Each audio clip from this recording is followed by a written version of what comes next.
Mari kita masuk dalam doa. Kita akan mempersiapkan diri untuk mendengarkan firman Tuhan.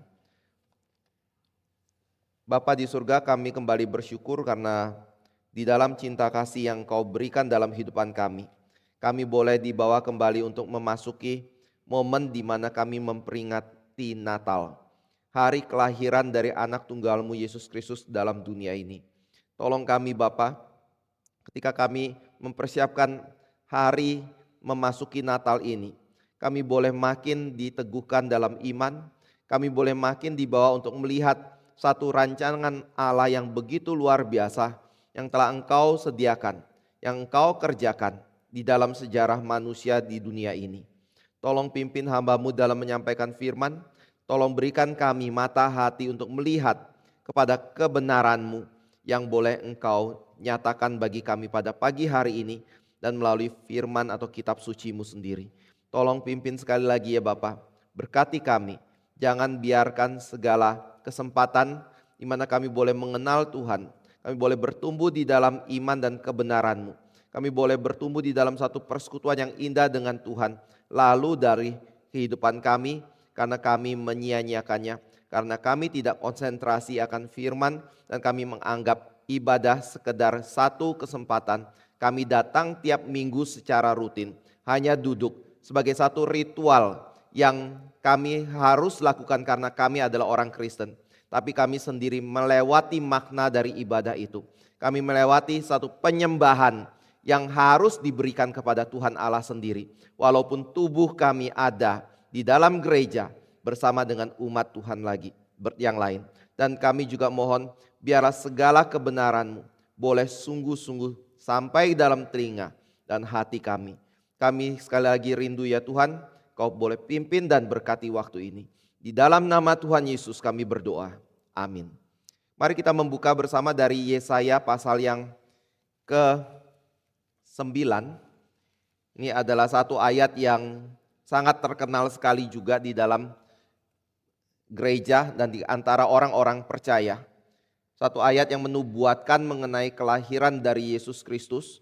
Kita akan membaca dari ayat 1 sampai dengan ayat yang ke-6.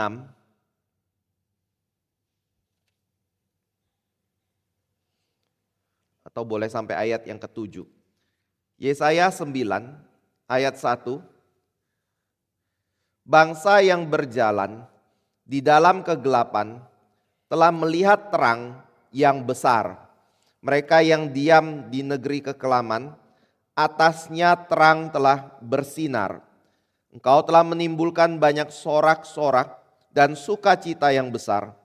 Mereka telah bersukacita di hadapan-Mu, seperti sukacita di waktu panen, seperti orang bersorak-sorak di waktu membagi-bagi jarahan. Sebab kuk yang menekannya dan gandar yang di atas bahunya, serta tongkat si penindas, telah Kau patahkan seperti pada hari kekalahan Midian. Sebab setiap sepatu tentara yang berderap-derap dan setiap jubah yang berlumuran darah akan menjadi umpan api. Sebab seorang anak telah lahir untuk kita, seorang putra telah diberikan untuk kita. Lambang pemerintahan ada di atas bahunya, dan namanya disebutkan orang penasehat ajaib, Allah yang perkasa, Bapa yang kekal, Raja damai. Besar kekuasaannya dan damai sejahtera tidak akan berkesudahan di atas tahta Daud dan di dalam kerajaannya. Karena Ia mendasarkan dan mengokohkannya dengan keadilan dan kebenaran dan sekarang sampai selama-lamanya. Kecemburuan Tuhan semesta alam akan melakukan hal-hal ini. Tuhan telah melontarkan firman kepada Yakub dan firman-Nya itu menimpa Israel. Lalu kita membuka satu bagian lagi dari surat Galatia. Galatia pasal yang keempat, ayat yang keempat.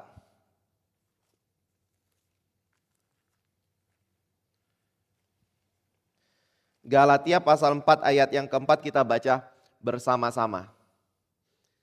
2, 3. Tetapi setelah genap waktunya, maka Allah mengutus anaknya yang lahir dari seorang perempuan dan takluk kepada hukum Taurat.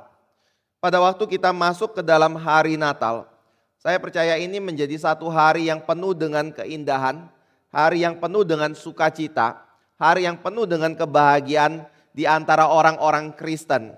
Dan bahkan mungkin kalau kita hidup di kalangan dari orang-orang yang memiliki tradisi Kristen di dalam satu bangsa, maka sukacita ini dan kemeriahan yang ada di dalam peringatan Natal itu juga akan terlihat di dalam kota-kota di mana kita berada.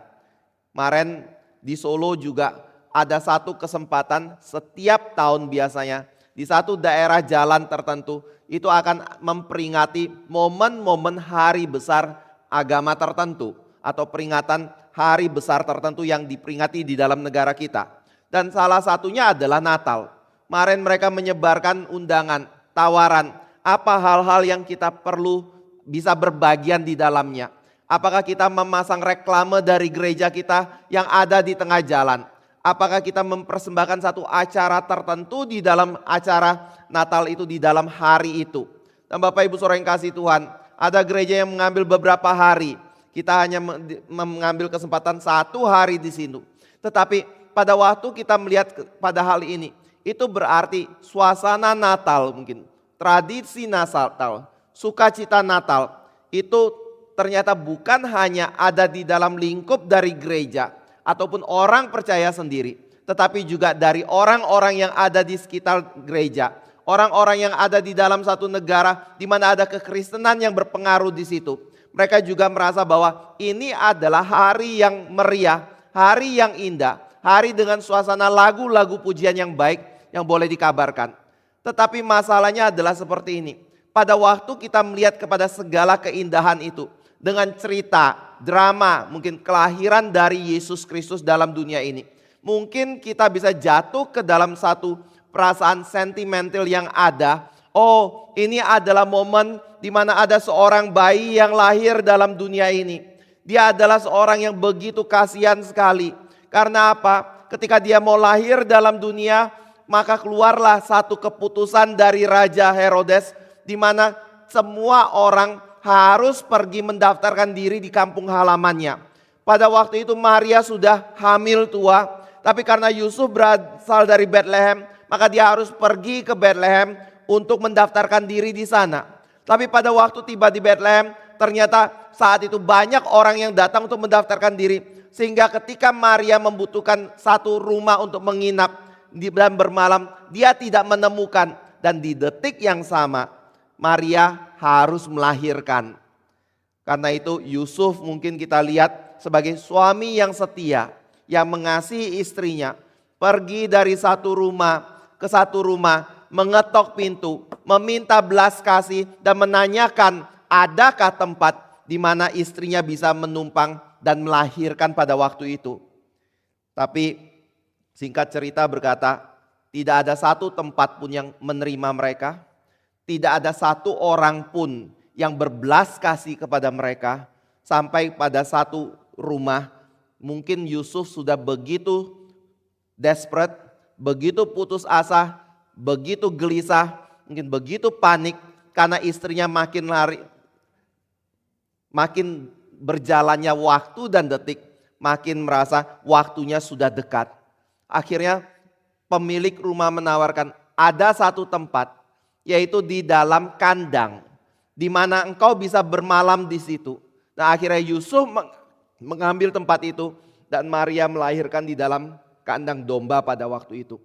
Bapak Ibu Saudara yang kasih Tuhan, cerita ini adalah satu cerita yang sangat menyentuh sekali. Cerita yang sangat menggerakkan hati kita. Cerita yang mungkin membawa kita melihat, wah Tuhan kita, Yesus Kristus, ketika datang ke dalam dunia ini, dia begitu sulit sekali, begitu banyak pergumulan, begitu ditolak mungkin. Dan akhirnya harus lahir di dalam satu kandang domba.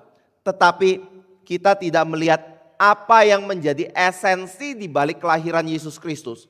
Kenapa dia harus lahir pada waktu itu? Kenapa dia harus lahir di dalam kandang domba? Kenapa dia harus kemudian menjadi manusia di dalam dunia ini?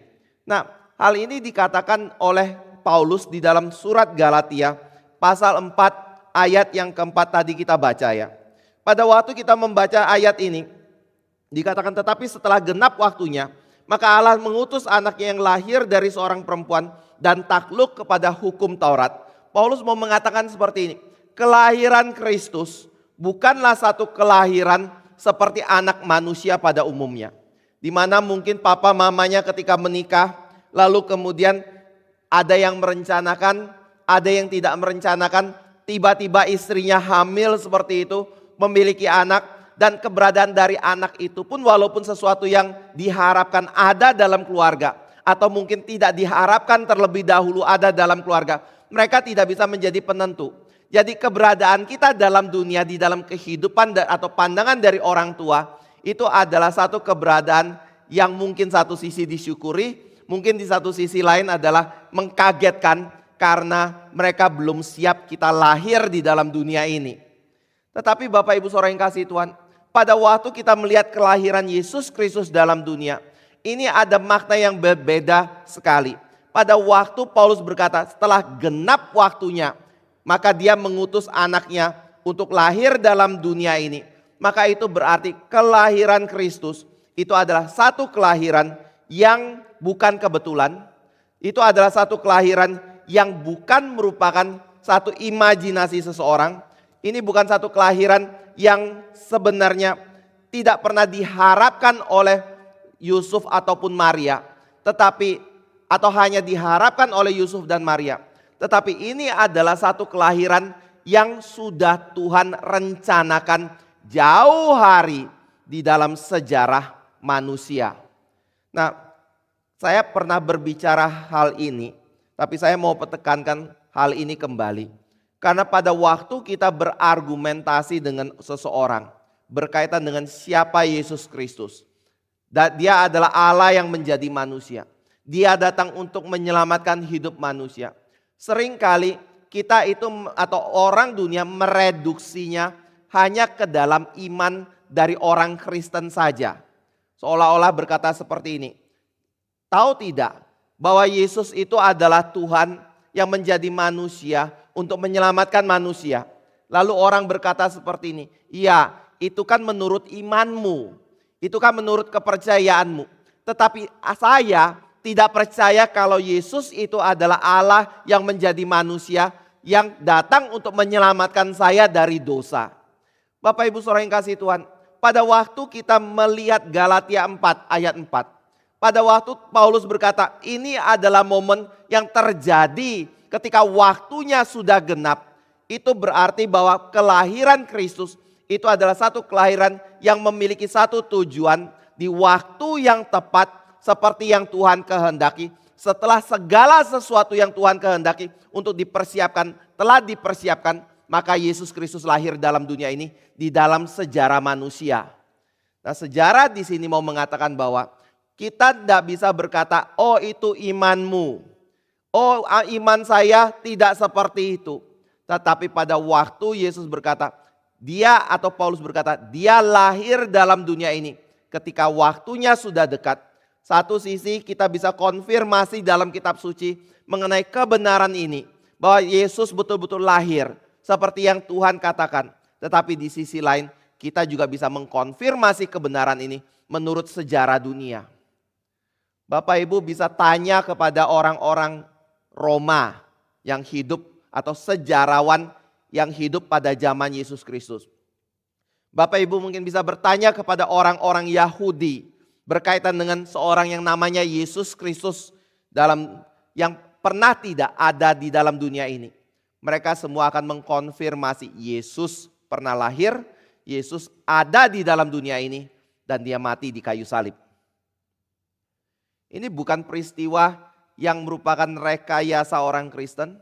Ini bukan peristiwa yang merupakan imajinasi atau sesuatu pemikiran dan kepercayaan yang dimiliki oleh orang Kristen yang tidak pernah bisa dibuktikan keabsahan dan kebenarannya. Ini adalah satu kebenaran yang betul-betul terjadi ketika waktunya tiba.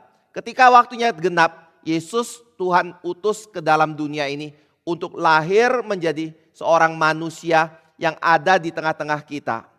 Nah Bapak Ibu Saudara yang kasih Tuhan, sejarah bisa membuktikan itu. Tetapi ada satu perbedaan antara iman Kristen dengan dunia. Yaitu apa? Sejarah bisa memberitahu kita Yesus lahir. Yesus ada. Yesus pernah lahir tanggal sekian. Yesus pernah mati pada tahun sekian dan tanggal sekian. Tapi sejarah tidak pernah bisa memberitahu kita apa yang menjadi tujuan Yesus lahir dalam dunia ini. Kenapa dia harus lahir dalam dunia ini? Hal apa yang dia harus kerjakan ketika dia lahir dalam dunia ini? Dan kenapa dia harus mati di atas kayu salib? Dan kenapa dia harus bangkit pada hari yang ketiga? Tetapi pada waktu kita ingin mengerti itu semua, kita bisa mendapatkan secara jelas kebenaran-kebenaran ini di dalam kitab suci. Saya ambil contoh seperti ini. Pada waktu kita membaca, Yesus ketika genap waktunya lahir di dalam dunia ini. Pertanyaannya adalah, untuk apa Yesus lahir dalam dunia ini? Di dalam Galatia 4 ayat 4 dikatakan bahwa dia lahir dari seorang perempuan untuk takluk kepada hukum Taurat. Lalu ayat 5, ia diutus untuk menebus mereka yang takluk kepada hukum Taurat supaya kita diterima menjadi anak.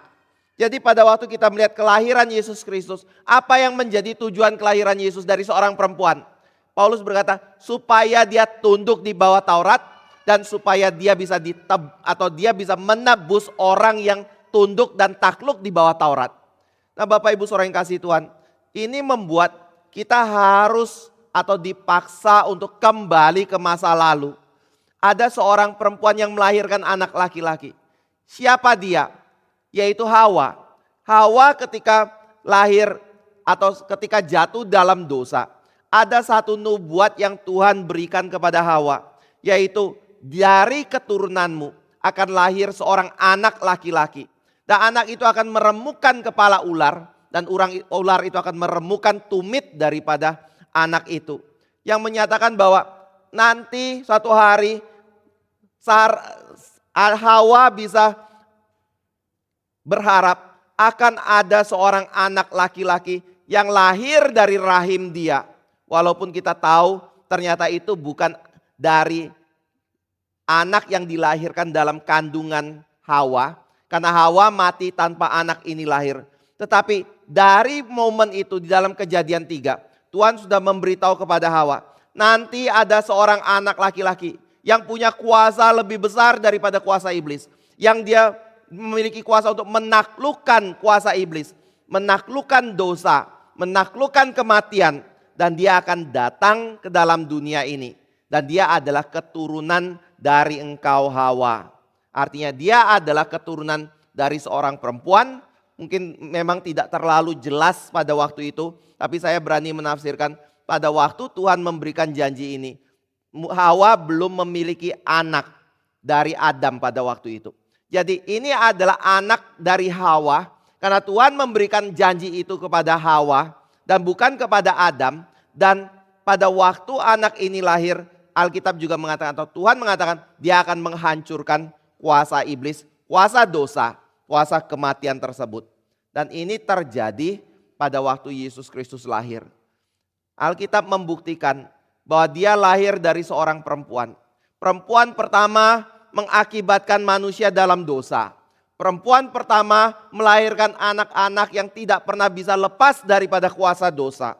Tetapi perempuan kedua, yaitu Maria, melahirkan seorang anak yang memiliki kuasa untuk membebaskan kita dari kuasa dosa, dari kuasa kematian, dan dari hukuman kekal. Bapak Ibu Saudara yang kasih Tuhan, ini mau menunjukkan bahwa apa yang terjadi di dalam cerita kisah kelahiran Kristus, kisah kehidupan Kristus, ini merupakan satu rencana yang Allah rancangkan bahkan sebelum langit dan bumi dijadikan. Tapi Allah kemudian bekerja di dalam sejarah manusia, di dalam ruang dan waktu untuk membuktikan atau menjadikan peristiwa penebusan yang dilakukan di dalam Kristus itu bisa terwujud di dalam kehidupan kita. Jadi maksudnya adalah pada waktu Bapak Ibu membaca Alkitab, mulai dari Kejadian sampai Wahyu, ada satu hal yang Bapak Ibu bisa harapkan ada di dalamnya, yang tidak mungkin ada di dalam buku-buku yang lain di dalam sejarah dunia, Yaitu apa? Kisah penebusan Kristus. Kisah dari Allah yang menyelamatkan manusia berdosa.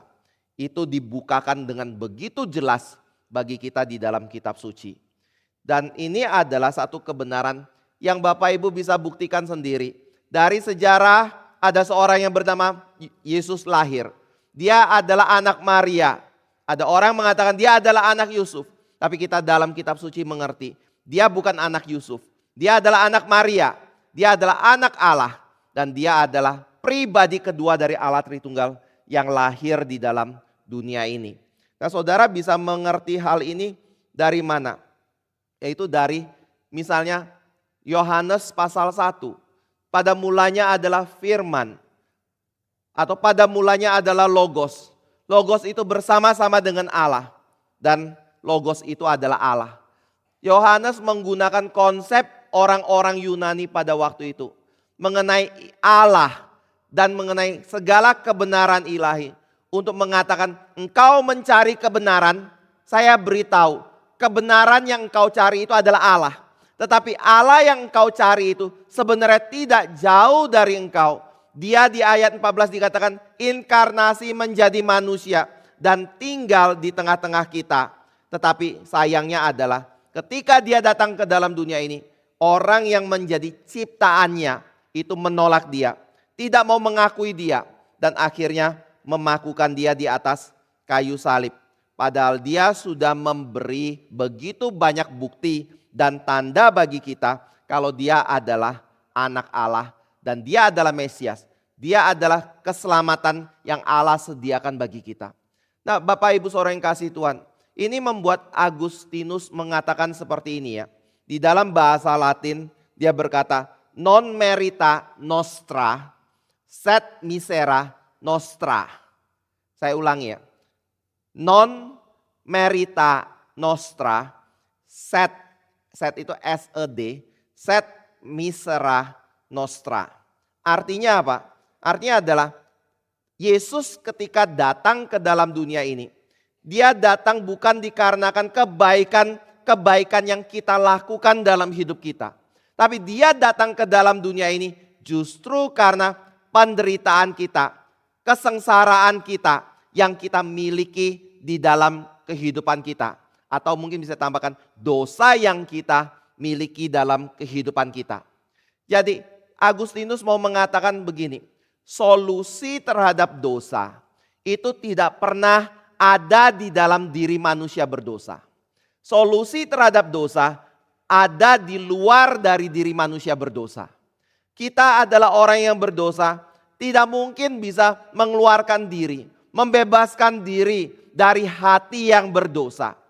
Siapa yang bisa berkata, saya dalam satu hari dan selama seumur hidup saya bisa tidak memikirkan hal-hal yang mendukakan hati Tuhan.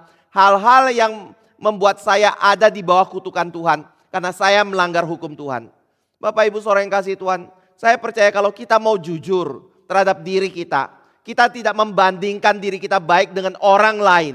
Tapi kita membandingkan diri kita baik atau tidak berdasarkan hukum Tuhan yang Tuhan berikan kepada diri kita. Maka kita akan berkata, saya tidak mungkin bisa dari diri saya sendiri melakukan hal yang benar, hal yang baik, hal yang berkenan di hadapan Allah secara sempurna seperti yang Tuhan tuntut. Saya bisa merasa diri saya baik. Ada orang lain yang baik dalam dunia ini. Bukan karena saya membandingkan kebaikan yang mereka lakukan di hadapan Tuhan. Tapi saya bisa melakukan itu karena saya membandingkan orang itu dengan saya. Saya dengan orang itu dengan orang lain dengan orang itu. Baru di situ kita bisa berkata bahwa ada orang yang baik dalam dunia ini.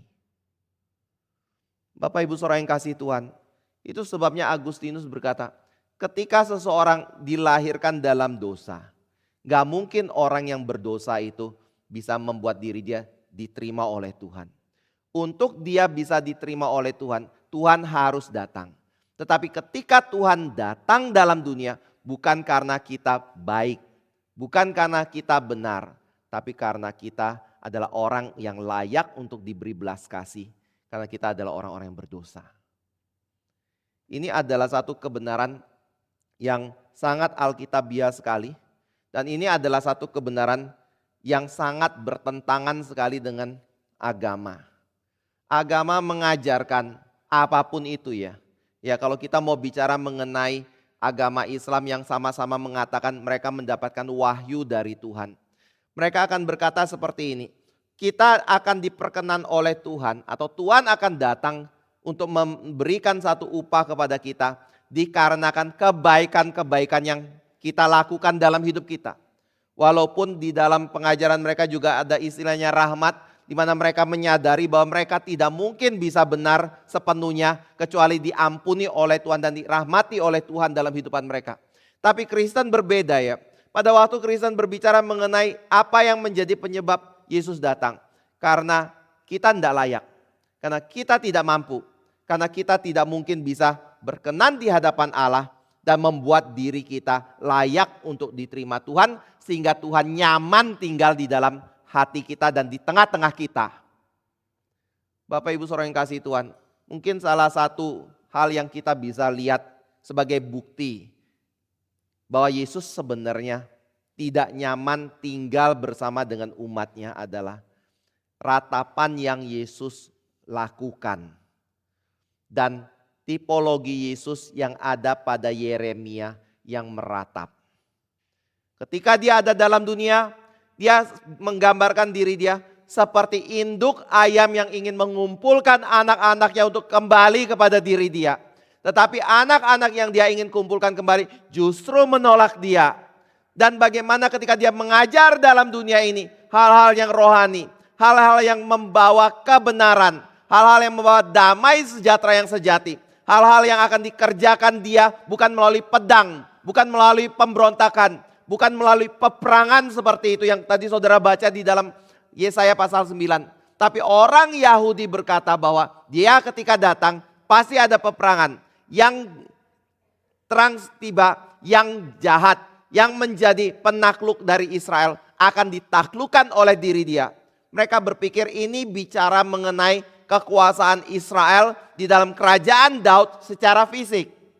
Tetapi Bapak Ibu Saudara yang kasih Tuhan, kalau kita komparasi ke dalam perjanjian baru, kita akan menemukan bahwa sebenarnya Yesus bukan datang untuk melakukan peperangan membela orang Yahudi dan mendirikan negara Israel. Tapi dia mau menggambarkan pada waktu dia datang ke dalam dunia ini, terang akan tiba. Tapi terang ketika tiba, itu akan tiba kepada semua bangsa yang lain juga. Mereka akan melihat pada terang itu. Dan penaklukan kepada bangsa-bangsa yang terjadi yang digambarkan pada waktu itu menjadi satu metafora untuk menggambarkan ketika Yesus datang. Walaupun memang semua bangsa akan takluk di bawah dia. Tapi ketika Yesus datang, kuasa dosa yang memerangi kita, kuasa dosa yang membuat kita nggak mungkin bisa mentaati Tuhan seperti yang Tuhan kehendaki, itu akan ditaklukkan. Dan dia Yesus berkata, kita ketika ada di dalam Kristus, ingat baik-baik, kita ada di dalam peperangan. Bukan peperangan melawan orang yang tidak percaya kepada kita. Bukan peperangan secara fisik untuk membunuh dan membantai orang yang melawan kita. Tapi kita ada dalam satu peperangan rohani di dalam Kristus untuk melawan dosa dan kuasa iblis. Karena kita sudah ditebus oleh Yesus Kristus. Jadi Bapak Ibu Saudara yang kasih Tuhan, tanpa Kristus datang, tanpa kekuatan dari luar, tanpa pertolongan dari Allah, maka kita tidak mungkin bisa lepas daripada kesengsaraan demi kesengsaraan yang kita alami dalam hidup ini. Makanya kalau Bapak Ibu ingin lihat, di dalam Roma pasal 5 itu dikatakan seperti ini. Walaupun hukum Taurat itu baru diberikan pada zaman Musa. Tetapi sejak dari Adam dan Hawa jatuh dalam dosa, sampai hukum Taurat diberikan, bahkan sampai setelah hukum Taurat diberikan, manusia mengalami kematian demi kematian dan tidak ada orang yang bisa lepas dari kematian karena kematian menjadi satu upah bagi orang yang berdosa. Nah, saya kembali ke dalam bagian ini ya. Alkitab menyatakan yang sanggup melepaskan kita hanya anak Allah. Kita bisa lihat itu di dalam Injil Yohanes yang tadi kita baca. Dia lahir sebagai manusia.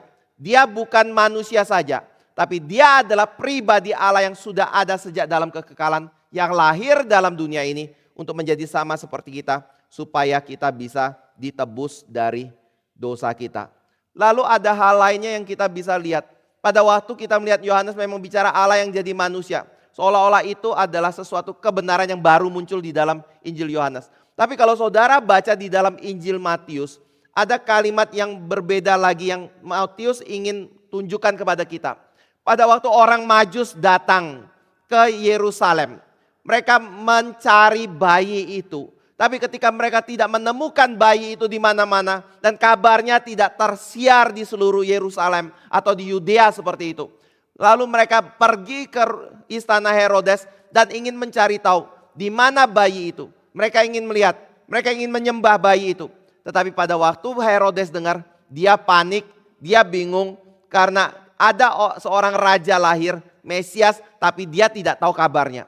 Akhirnya dia panggil para ahli Taurat untuk ditanyai di mana Mesias itu datang atau lahir. Lalu para ahli Taurat itu dengan cepat dan sigap, mungkin tak perlu cari-cari Alkitab lagi. Dia langsung mengatakan di dalam Mika ada kalimat, ketika bayi itu lahir, dia akan lahir di Bethlehem, kota Daud. Disitulah engkau akan menemukan bayi itu lahir. Tapi saudara, ketika mereka bicara ini, mereka juga tidak mau membuktikan kelahiran bayi itu. Mereka pulang ke rumah masing-masing dan orang Majus itu pergi dan mencari bayi dan membuktikan bahwa bayi itu betul-betul lahir. Waktu itu dia bukan bayi lagi, tapi dia sudah menjadi anak. Pertanyaannya adalah, kenapa ahli Taurat pulang ke rumah? Kenapa ahli Taurat tidak membuktikan kebenaran dari perkataan Alkitab? Karena mereka bersandar pada kebaikan diri dan mereka mencukupkan diri dengan ritual agama, kebaikan, garis keturunan, sunat, dan hukum Musa yang ada pada mereka. Mereka merasa bahwa mereka tidak perlu Kristus. Saya bisa benar, saya bisa baik. Karena itu saya tidak butuh Yesus Kristus. Tetapi orang Majus ketika datang, mereka ingin betul-betul mencari. Lalu apa yang mendasari orang Majus mencari? Apa yang mendasari ahli Taurat itu bisa berbicara bahwa bayi itu lahir di Bethlehem? Cuma satu, firman Tuhan. Ahli Taurat bisa mengutip karena apa? Ada Alkitab yang diberikan 400 atau 500 tahun sebelumnya mengatakan bayi itu akan lahir di Bethlehem. Kenapa orang Majus bisa mencari bintang itu? Karena mereka percaya perkataan yang dikatakan dan diajarkan oleh Nabi Daniel di dalam perjanjian lama. Yang membuat mereka akhirnya menanti kapan bintang itu lahir. Anak itu lahir dalam dunia. Dan mereka pergi mencari anak itu ketika waktunya tiba. Artinya apa? Satu sisi ketika kita berbicara mengenai kelahiran Yesus. Kalau kita hanya berbicara dari perjanjian baru Injil Yohanes, mungkin kita langsung berkata, oh Yesus adalah anak Allah yang lahir dalam dunia ini. Tapi di dalam Matius kita diajak untuk melihat kelahiran Yesus adalah sesuatu yang genap karena apa? Hal itu sudah dipersiapkan sebelumnya, diberitahukan sebelumnya dan menggenapi apa yang diberitahukan oleh para nabi sebelum Yesus Kristus datang ke dalam dunia ini. Jadi Matius mau mengajak kita lihat kembali ke belakang. Makanya kalau Bapak Ibu baca di dalam Injil Markus, ada satu kata yang penting. Pada waktu Markus menulis Injilnya, dia tidak menceritakan mengenai kelahiran Yesus Kristus itu seperti apa. Dia tidak memberitahukan asal usul Yesus Kristus itu dari mana. Tapi Markus ketika memberitakan Injilnya, dia langsung mulai dari Yohanes Pembaptis yang merupakan suara dari orang yang berteriak-teriak untuk mempersiapkan jalan bagi Tuhan. Tetapi kemudian setelah dia ditangkap, langsung muncul Yesus Kristus. Dan ketika Yesus muncul, berita apa yang dia katakan? Boleh buka Markus 1 ayat 14 dan 15. Markus 1 ayat 14 dan 15. Saya baca ayat 14, 15 kita baca sama-sama ya. Sesudah Yohanes ditangkap, datanglah Yesus ke Galilea memberitakan Injil Allah. 15 baca bersama-sama. Katanya, waktunya telah genap, kerajaan Allah sudah dekat. Bertobatlah dan percayalah kepada Injil. Mungkin satu kalimat yang sering kali kita kutip bahwa percayalah kepada Injil. Kerajaan Allah sudah dekat, bertobatlah. Tapi di sini Yesus, yang kita perlu perhatikan adalah Yesus berkata, ketika waktunya telah genap, maka Yesus melayani dan mengabarkan Injil dan memberitakan tentang Injil Kristus.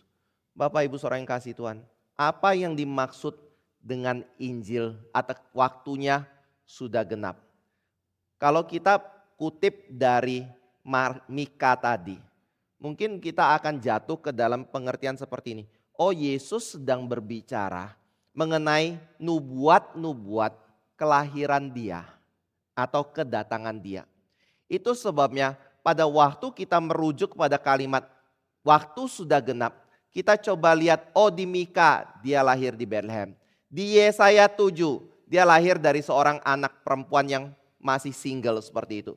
Lalu kita lihat di dalam Matius, dia misalnya akan naik ke atas kayu salib. Waktu kita mundur lagi kepada Daud, kita melihat bahwa ini adalah keturunan Daud yang dijanjikan oleh Tuhan. Waktu kita mundur lagi ke dalam Kejadian, kita melihat dia adalah keturunan Daud yang lahir dari Yehuda. Lalu ketika kita mundur lagi sampai Kejadian pasal 3, kita tahu ini adalah janji yang Tuhan berikan kepada Adam dan Hawa ketika mereka jatuh dalam dosa.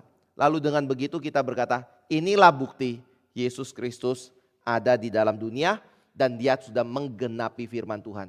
Tapi Bapak Ibu saudara yang kasih Tuhan, kalau kita lihat di dalam Injil Lukas, kita menemukan hal yang lebih menarik lagi.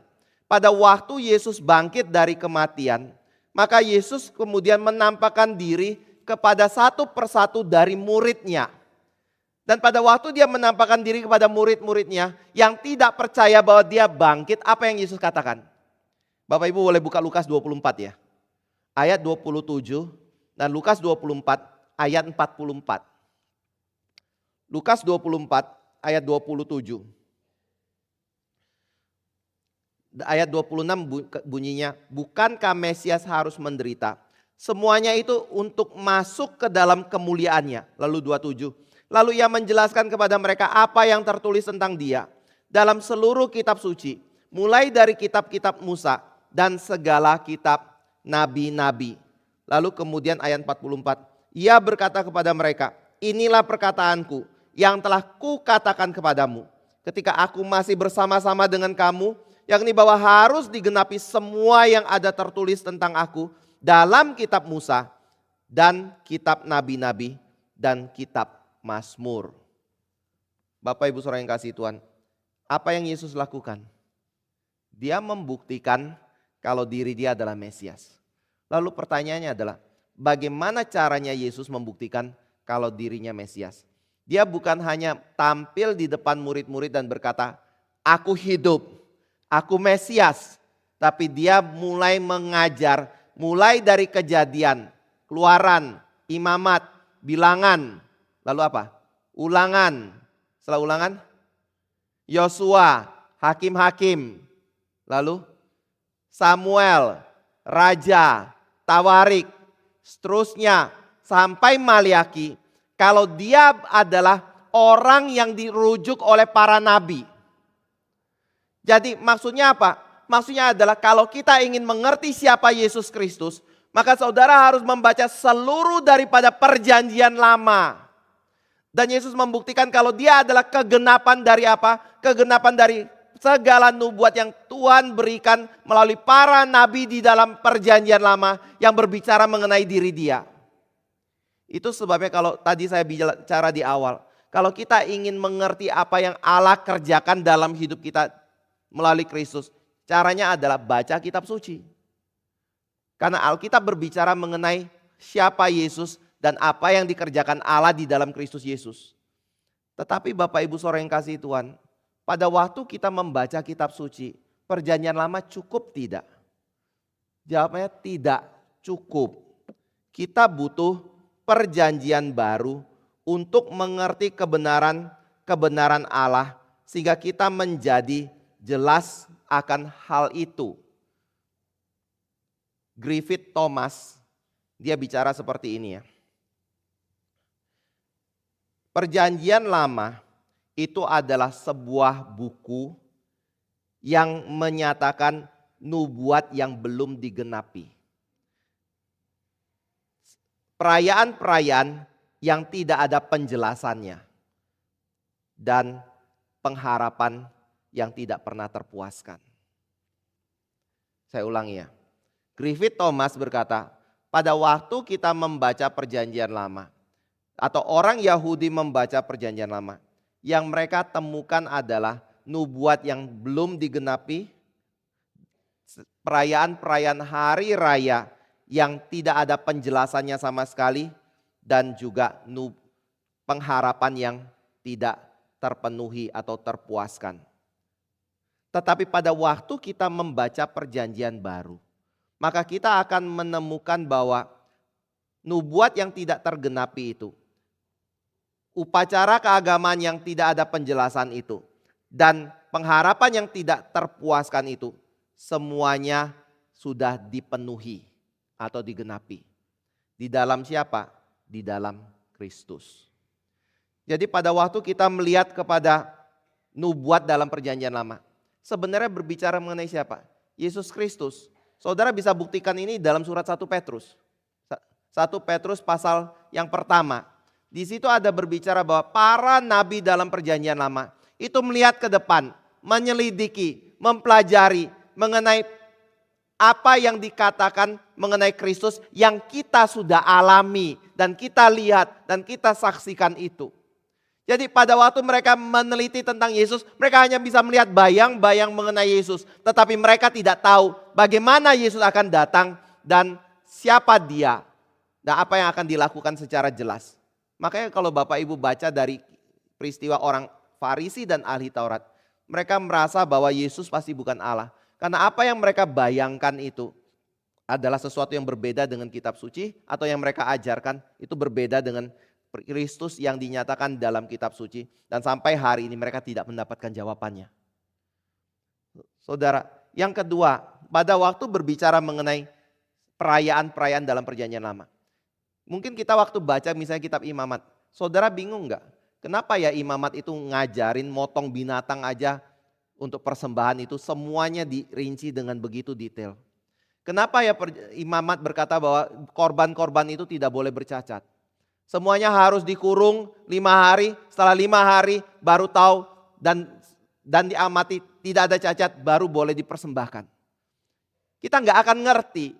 Mereka cuma akan lakukan itu dan lakukan ritual-ritual itu setiap tahun dalam hidup mereka. Tapi ketika Yesus datang, Yohanes berkata misalnya, inilah anak domba Allah yang menghapus dosa dunia. Nah, ketika kita mendapatkan penjelasan dari perjanjian baru, kita menemukan bahwa anak domba itu, Yesus Kristus, itu adalah anak domba yang tidak boleh ada cacat celah sama sekali. Baru korbannya bisa diterima oleh Tuhan Allah. Jadi pada waktu kita membaca perjanjian lama tanpa ada kacamata perjanjian baru, kita tidak akan bisa menemukan jawabannya, pengertiannya. Termasuk juga dengan pengharapan yang ada. Bapak Ibu saudara yang kasih Tuhan, mohon tanya ya. Tidak ada satu orang pun dalam dunia ini yang bisa berkata, hidup saya baik-baik.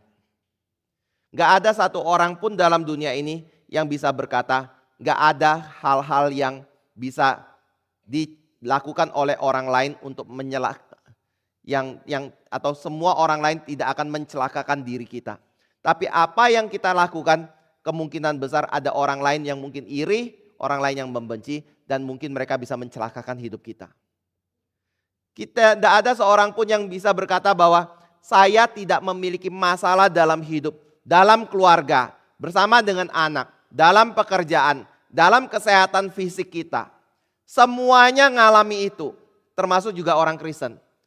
Tapi mohon tanya, yang membuat saudara ketika ngalami itu dan tidak berputus asa di dalamnya, dan terus mau bertekun di dalam satu prinsip yang saudara pegang sebagai kebenaran. Ini kebenaran Kristen ya, bukan kebenaran yang lainnya. Itu apa? Kenapa orang bertahan untuk tidak bercerai? Kenapa orang tidak bunuh diri ketika seolah-olah apa yang dijalani itu tidak ada pengharapan? Kenapa orang masih bisa memuji dan bersyukur dan memberkati orang lain ketika dia mengalami sakit dan dokter sudah vonis dia tidak ada pengharapan sama sekali. Mungkin orang dunia akan ngomong ya sudah jalani aja lah. Ya mau gimana lagi. Tapi di dalam Kristus kita bisa bertahan, kita bisa memuji, kita bisa punya pengharapan, punya kekuatan, bahkan bisa memberkati orang lain. Karena apa? Kita tahu hidup bukan berakhir di sini. Kita akan dipersatukan dengan Kristus. Kita akan ada di sorga bersama dengan Dia. Kita akan berada di dalam satu kekudusan. Kita akan hidup selama-lamanya. Tidak ada lagi penderitaan, kesulitan. Karena kita tahu yang sini sementara, yang sana kekal, yang sementara ini untuk kita jalani memuliakan Tuhan. Dan seperti Kristus yang mengalami penderitaan, Tuhan izinkan kita mengalami penderitaan untuk membuktikan kalau kita adalah milik Kristus. Bapak Ibu Saudara yang kasih Tuhan, ada pengharapan itu. Ada jawaban terhadap hal pertanyaan-pertanyaan yang tidak mungkin orang bisa jawab ketika dia hanya berpegang di dalam perjanjian lama. Jadi kalau kita berpegang pada perjanjian lama seperti orang Yahudi, kita akan jalan terus ke arah yang gak jelas, gak tahu ujungnya seperti apa, termasuk masuk jurang juga seperti itu. Tapi kalau kita hanya berpegang kepada perjanjian baru saja, maka kita juga akan mendapatkan ada pertanyaan-pertanyaan yang gak ada jawabannya sama sekali. Gak ada penjelasannya sama sekali. Nah penjelasan itu hanya ada dalam perjanjian lama. Dan ketika kita gabungkan kedua hal ini, yang kita dapatkan apa? Baik perjanjian lama ataupun perjanjian baru berbicara mengenai pribadi Kristus yang akan datang dalam dunia ini. Cuma pribadi Kristus. Artinya apa Bapak Ibu Saudara yang kasih Tuhan? Pada waktu kita melihat kepada pribadi Kristus, maka kita bisa menemukan satu hal. Di dalam dunia ini, tidak ada satu orang pun yang bisa dan layak untuk menandingi Kristus. Pada waktu kita melihat pada pribadi Kristus, itu berarti setelah Kristus datang, tidak ada satu orang pun yang akan melanjutkan pekerjaan Kristus dan mengatakan kalau dia adalah Mesias yang belum datang. Maksudnya adalah pada waktu kita melihat pada Alkitab, kita dibawa untuk melihat kalau Bapak Ibu ingin pengharapan, ingin hidup kekal, ingin punya kuasa untuk mengalahkan dosa, ingin diperdamaikan dengan Allah yang sejati. Cuma satu, lihat pada Yesus, jangan lihat pada yang lain. Karena di dalam yang lain tidak ada jawaban, tidak mungkin ada jalan keluar karena semuanya hanya berbicara mengenai Yesus dan memang Tuhan telah menjadikan Yesus penggenapan dari apa yang menjadi rencana keselamatan yang Tuhan kerjakan dalam sejarah. Yang Tuhan janjikan pertama-tama kepada Hawa dan Adam. Jadi ini sangat penting sekali ya. Tetapi untuk mengerti mengenai Kristus, saudara, enggak cukup cuma hafal berapa ayat. Ulangi saya ya. 2, 3. Untuk mengerti tentang Yesus. Ayo, 1, 2, 3. Untuk mengerti tentang Yesus. Lanjutannya adalah tidak cukup dengan hanya menghafal beberapa ayat. Ayo.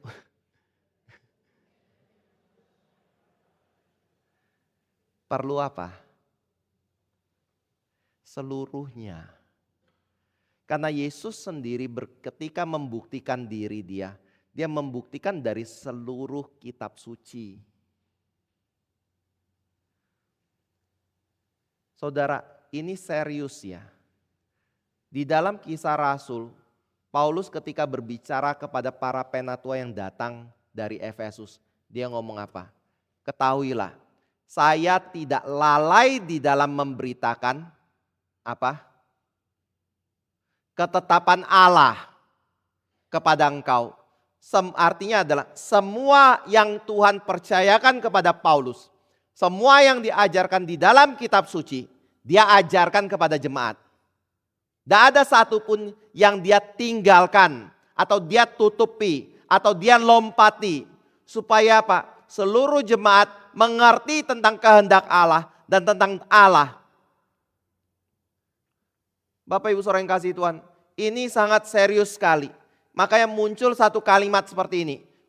Allah ketika menjadikan satu orang Kristen, dia membutuhkan seluruh dari kitab suci. Maksudnya adalah kalau saudara ingin menjadi seorang Kristen yang sungguh-sungguh mempermuliakan Tuhan, yang mengenal Tuhan, yang mengerti kehendak Tuhan, yang bisa melakukan kehendak Tuhan karena mengetahui apa yang menjadi kehendak dan apa yang disukai Tuhan dan apa yang menjadi rencana Tuhan, tujuan Tuhan dalam hidup saudara. Saudara harus mengerti seluruh kitab suci. Gak bisa hanya sebagian. Makanya mungkin banyak, atau saya ambil contoh kayak gini ya. Saudara nginjili enggak? Tahu kan harus nginjili kan? Berapa persen dari kita yang menginjili? Lalu tantangan terbesar untuk penginjilan itu apa? Ketika ikut KIN di Jakarta, ternyata hamba Tuhan Gary juga harus isi kuesioner. Dan salah satu kuesioner yang diadakan adalah apakah saudara menginjili dan apa yang menjadi tantangan di dalam penginjilan. Dan ketika saya dapatkan jawaban dari Penatua, salah satunya adalah karena takut. Takut menjadi hal yang paling mendasar untuk seseorang memberitakan Injil. Pertanyaan, takut apa ya? Takut ditolak? Ya mungkin ada. Ada takut lain enggak? Takut enggak bisa menjelaskan mungkin. Betul enggak? Kenapa enggak bisa jelaskan? Kenapa? Karena saya tidak tahu. Mohon tanya. Jadi selama ini saudara ikuti siapa? Saudara tahu yang saudara ikuti itu benar atau enggak? Saudara bisa berpegang pada beberapa prinsip tertentu yang ketika orang lain datang dan menguji, apa dasar engkau percaya, kita enggak tahu sama sekali, lalu kita ngomong saya mengikuti Tuhan. Saya percaya kepada Tuhan. Saya ada di dalam jalan yang benar. Agamamu salah, kepercayaanmu enggak benar. Tapi ketika kita ditanya, kita sendiri pun enggak tahu benar kita di mana, salahnya mereka di mana. Itukah Kristen? Makanya kita bersyukur sekali ya, ini promosi ya. Kita di dalam gereja yang sangat menekankan pengajaran, firman, seminar, pendalaman Alkitab, mungkin organic small group, strie, supaya kita mengenal Tuhan. Tapi sedihnya adalah Bapak Ibu bisa hitung dengan jari siapa yang hadir di dalam acara itu. Sebagian besar dari kita kemana? Merasa nggak perlu. Merasa cukup dengan apa yang kita tahu. Merasa kita adalah orang Kristen yang baik. Silakan pikirkan sendiri ya. Bapak Ibu saudara yang kasih Tuhan, baca Alkitab pun mungkin bolong-bolong. Jadi Yesus adalah puncak itu. Dia adalah satu-satunya jawaban yang Tuhan berikan dalam perjanjian lama. Dan dia adalah kebenaran yang Tuhan genapi sendiri. Karena Tuhan sudah sediakan semua itu di dalam perjanjian lama untuk merujuk kepada Kristus. Dan itu sebabnya kita bisa mengerti tentang Dia. Dan percaya kepada Dia dan kita bisa tahu apa hal yang menjadi kehendak Tuhan. Nah ini terjadi pada Paulus. Selama dia hidup, semasa dia belum bertobat, dia berpikir Kristen itu salah. Dia berpikir ini agama atau kelompok orang yang harus dibinasakan, harus disingkirkan dari dunia ini. Kalau dia tidak mau atau mereka tidak mau bertobat untuk kembali ke dalam agama Yahudi. Sampai kapan? Sampai dia bertemu dengan Kristus di dalam perjalanan menuju Damaskus. Pada waktu dia bertemu dengan Kristus, disitulah Alkitab mengajarkan terjadi pertobatan pada diri Paulus. Mohon tanya, pertobatan itu apa? Mungkin kita bisa definisikan dengan istilah, berbalik arah.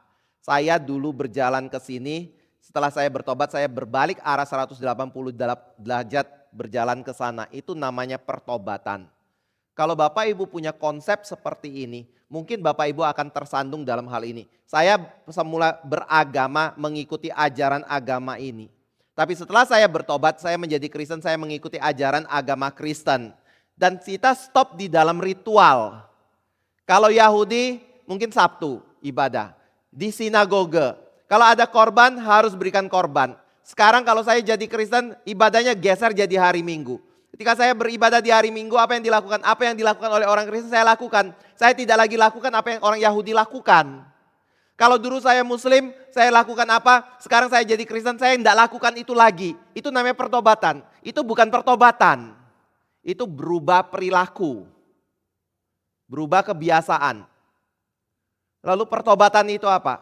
Pertobatan itu meliputi 3 hal paling tidak. Pertama adalah perubahan mindset saudara akan Tuhan.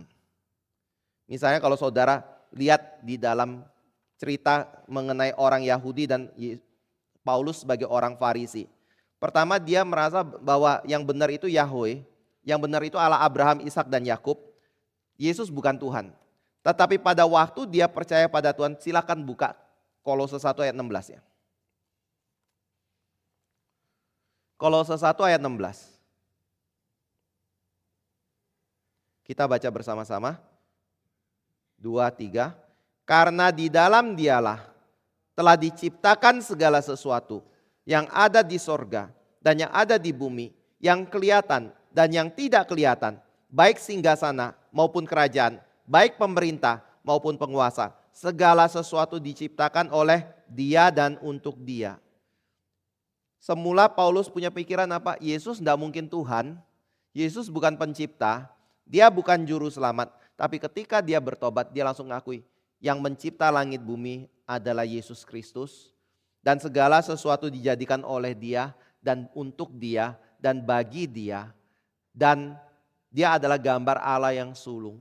Itu konsep langsung berubah total loh Bapak Ibu Saudara. Yang kedua adalah dia menyadari diri dia adalah orang yang berdosa. Dia menyadari siapa diri dia di hadapan Allah. Ya, kalau saudara baca di dalam surat Timotius dikatakan, aku adalah orang yang paling berdosa di antara orang-orang berdosa. Aku adalah orang yang paling berdosa di antara para rasul. Saudara, yang membuat saya bisa ada sebagai orang Kristen yang diberikan kepercayaan untuk melayani sebagai rasul, yang kemudian memberitakan Injil kepada semua bangsa. Ini adalah sesuatu yang saya nggak pernah pikirkan. Paulus berkata, karena saya adalah orang yang sangat jahat sekali. Itu adalah kasih karunia yang Tuhan berikan pada saya sebagai seorang yang seperti bayi yang lahir sebelum waktunya. Artinya dia nggak sama sekali mengharapkan hal itu, tapi dia mendapatkan kasih karunia dari Tuhan. Yang ketiga adalah pandangan dia tentang gereja, Tuhan. Bagaimana dia bersikap dengan orang-orang Kristen yang lain. Dia bersekutu dengan orang-orang Kristen yang lain dan bertumbuh bersama. Mohon tanya Bapak Ibu Saudara yang kasih Tuhan, selama kita menjadi orang Kristen, perubahan pola pikir apa dan sudut pandang apa yang terjadi dalam hidup kita. Mohon tanya, seberapa saudara makin menyadari kebutuhan saudara akan Kristus sebagai Tuhan dan Juru Selamatmu. Dan ketika Yesus menebus dirimu, seberapa besar kesadaranmu bahwa Dia adalah Tuhan dan semua yang Dia kehendaki, saudara harus penuhi. Lakukan. Tanpa kompromi. Seberapa besar saudara merindukan bersama dengan orang-orang Kristen yang lain untuk bersekutu bersama dengan mereka. Untuk bertumbuh dengan mereka. Untuk dibentuk bersama dengan mereka. Untuk beribadah kepada Allah bersama-sama dengan mereka. Saudara, itu namanya pertobatan. Jangan-jangan selama ini kita cuma melihat pertobatan itu hanya sebagai perubahan perilaku. Memang ada perubahan perilaku, tapi perubahan perilaku itu terjadi karena mindset kita berubah, hati kita berubah, yang dikerjakan oleh Roh Kudus bagi diri kita. Jadi Yesus adalah penggenap dari janji Tuhan. Dan ini membuat kita masuk ke dalam poin terakhir. Kalau betul-betul Yesus adalah kegenapan dari janji Tuhan dalam hidup manusia berdosa, maka sekali lagi saya bilang, percaya kepada Kristus itu bukan soal ini adalah kelompok tertentu punya iman.